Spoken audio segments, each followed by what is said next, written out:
हाय।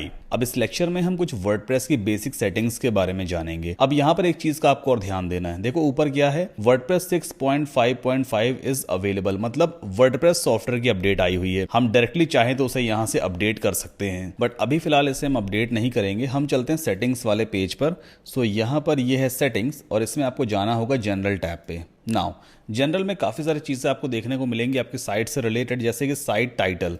यहाँ पर आप अपनी वेबसाइट का नाम चेंज कर सकते हो। आपको याद होगा जब मैंने वर्डप्रेस इंस्टॉल किया था उस टाइम पे भी हमने साइट का नाम प्रोवाइड किया था और मैंने आपको बोला भी था कि इस नाम को हम बाद में चेंज कर सकते हैं। तो यहाँ पर आकर के आप अपनी वेबसाइट के नाम को चेंज कर सकते हो।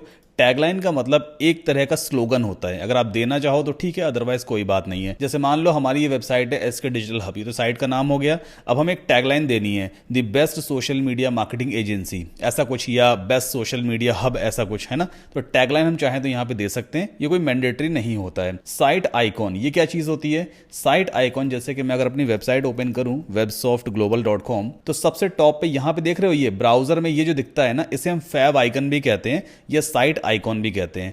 इसे हम कहां से सेट करते हैं? सेटिंग्स में जनरल में जाते हैं और यहां से आप साइट आइकॉन को सेट कर सकते हो। देन आफ्टर वर्डप्रेस एड्रेस और साइट एड्रेस, इसमें आपको कोई भी छेड़छाड़ नहीं करनी है, कोई चेंजेस नहीं करने हैं। कभी भी ऐसा मत करना, कई लोग क्या करते हैं ना, यहाँ पे HTTP है तो HTTPS बनाने के लिए S लगा देते हैं। S लगा के कभी भी सेव मत करना, वरना आपकी साइट बंद हो जाएगी। ठीक है, यहाँ पे जो जैसा है उसको एज इट इज आपको छोड़ देना है।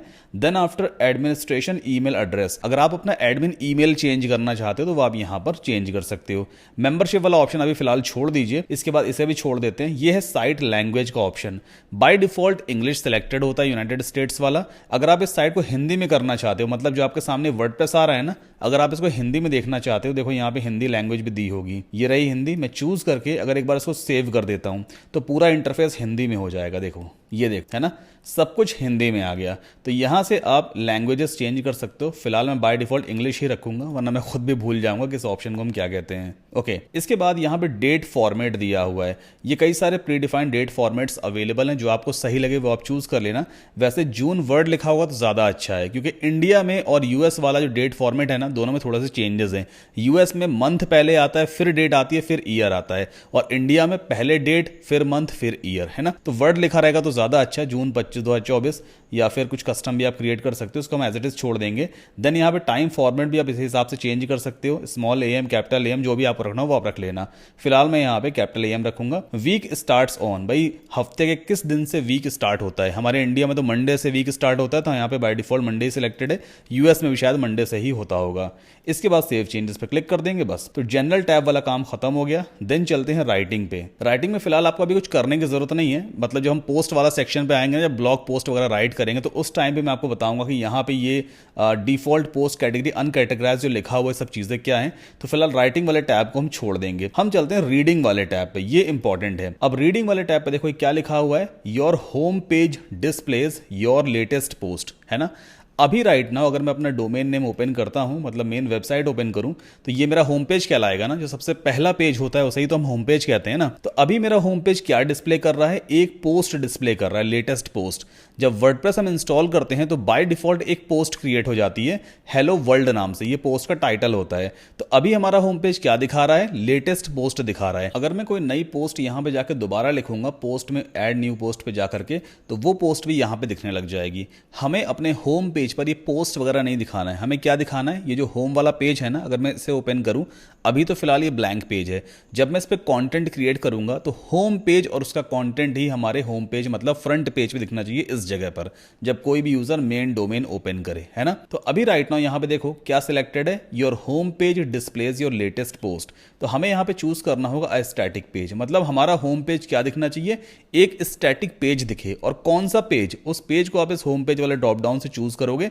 होम मैंने यहाँ पे चूज कर लिया। एक चीज और मैं आपको समझा देता हूं, जैसे हमने यहाँ पे 5 पेजेस क्रिएट किए हैं, home, about us, services, portfolio, contact. हमें मालूम है ये जो होम है ना, ये होम पेज रहना चाहिए, बट वर्डप्रेस को तो नहीं मालूम है ना भाई कि इसको होम पेज के तौर पे दिखाना है, इसे दिखाना है या इसे दिखाना है।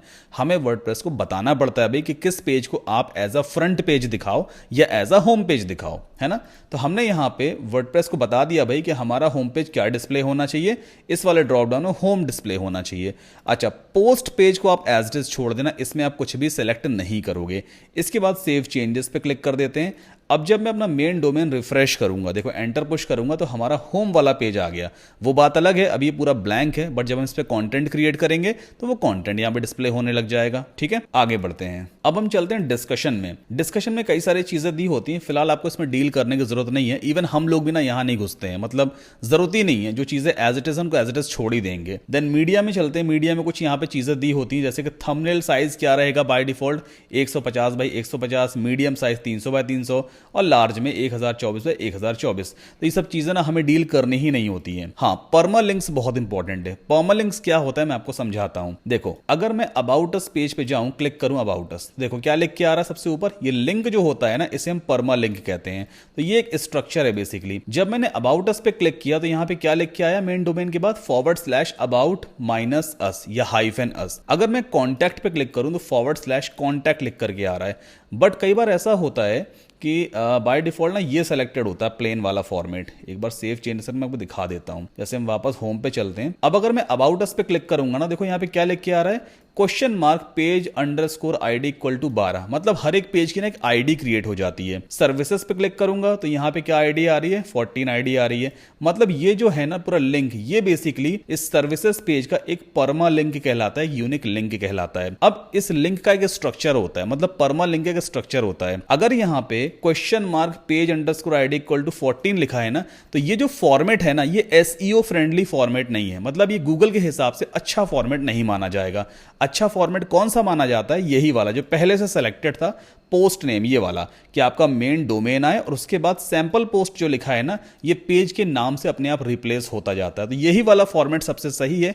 अगर ये पहले से सेलेक्टेड है तो इसको एज इट इज छोड़ देना। नहीं सेलेक्टेड है, मान लो प्लेन सेलेक्टेड है या डेट एंड टाइम वाला सेलेक्टेड है, तो आपको ये वाला परमालिंक स्ट्रक्चर यहां पे चूज करना होता है परमालिंक स्ट्रक्चर वाले सेक्शन में। बाकी ऑप्शनल को एज इट इज छोड़ देना एंड देन सेव चेंजेस पे हम क्लिक कर देंगे। अभी फिर से होम पेज पे चलते हैं। देखो वापस यहाँ पे सर्विसेज लिख के आने लग गया, अबाउट अस लिख के आने लग गया। मतलब जो सैंपल पोस्ट ये लिखा हुआ है ना, ये सैंपल पोस्ट, ये अपने आप देखो पेज के नाम से रिप्लेस हो रहा है। अबाउट पे मैंने क्लिक किया अबाउट अस पे, तो अबाउट अस से रिप्लेस हो गया। पोर्टफोलियो पे क्लिक करता हूं तो पोर्टफोलियो से रिप्लेस हो जाता है। ठीक है, तो आई होप आपको समझ में आया होगा कि परमालिंक स्ट्रक्चर वगैरह क्या होते हैं। आगे बढ़ते हैं। लास्ट क्या है, प्राइवेसी दिया हुआ है। तो यहां पे बाय डिफॉल्ट आप एक प्राइवेसी पॉलिसी पेज सेलेक्ट कर सकते हो। अभी तो हमने वो पेज क्रिएट किया नहीं है, जो पहले से बना था उसे डिलीट कर दिया था। ये सारी चीजें हम आगे समझेंगे। तो ये कुछ बेसिक सेटिंग्स होती हैं वर्डप्रेस डैशबोर्ड में, जिनका आपको पता होना जरूरी था। और बाकी ये कुछ एलिमेंट्स है, इन्हें हम आगे समझेंगे। तो अब नेक्स्ट लेक्चर में मैं आपको बताऊंगा कि आखिर हम होम पेज पे कंटेंट कैसे क्रिएट करते हैं। इस पेज के ऊपर कंटेनर लेना है, हेडिंग लेना है, उसकी सेटिंग्स वगैरह क्या होती हैं, वो सारी चीजें इस पेज पे हम क्रिएट करना सीखेंगे। सो मिलते हैं नेक्स्ट लेक्चर में।